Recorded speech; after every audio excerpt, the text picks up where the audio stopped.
Standard enthalpy of neutralisation.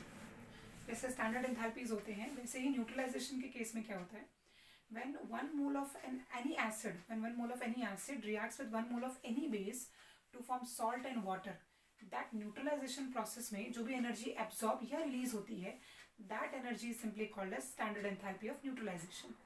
So एक simple example यहाँ पर लिखा हुआ है, जैसे कि सोडियम हाइड्रोक्साइड जो है वो HCl के साथ रिएक्ट कर रहा है। HCl क्या है, एसिड है। सोडियम हाइड्रोक्साइड क्या है, एक बेस है।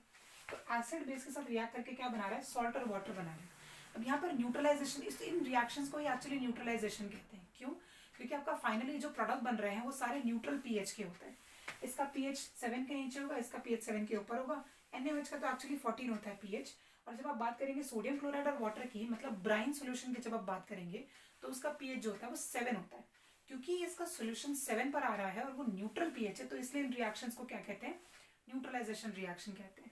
सो न्यूट्रलाइजेशन रिएक्शन का सिंपल मतलब होता है that the reaction of 1 mole of any acid with the 1 mole of any base to produce a solution which has a pH of 7, neutral करने के लिए उनको, जहां पर वहां पर जो एनर्जी रिलीज होगी तो उसको कहा जाएगा सिंपल एंथैल्पी ऑफ न्यूट्रलाइजेशन।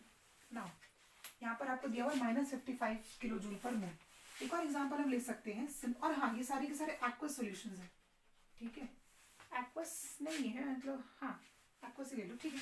ये सारे के सारे एक्वस सॉल्यूशंस हैं, मतलब आप लोग कॉन्सेंट्रेटेड तो वैसे भी आपको कोई यूज करने देगा नहीं, तो आपको एक्वस ही मिलता है लैब के अंदर। तो ये सारी की सारी चीजें जो है वो एक्वस कंडीशन में ही आपको अवेलेबल हो रही है।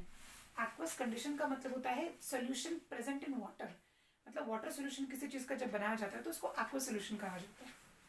वैसे ही सपोज आपके पास H+ है, मतलब इन्हीं को आयंस में जब कन्वर्ट कर दिया जाएगा तब क्या कंडीशन है, तो H+ is reacting with OH-, ये भी एक्वस कंडीशन, और ये साथ में मिलकर क्या बनाएंगे, H2O, जिसकी वजह से यहाँ पर जो डेल्टा N ऑफ H आएगा, N मतलब यहाँ पर है न्यूट्रलाइजेशन, तो ये कितना आता है -57 किलो जूल पर मोल। थोड़ा सा यहाँ पर एंथैल्पी चेंज हो रहा है।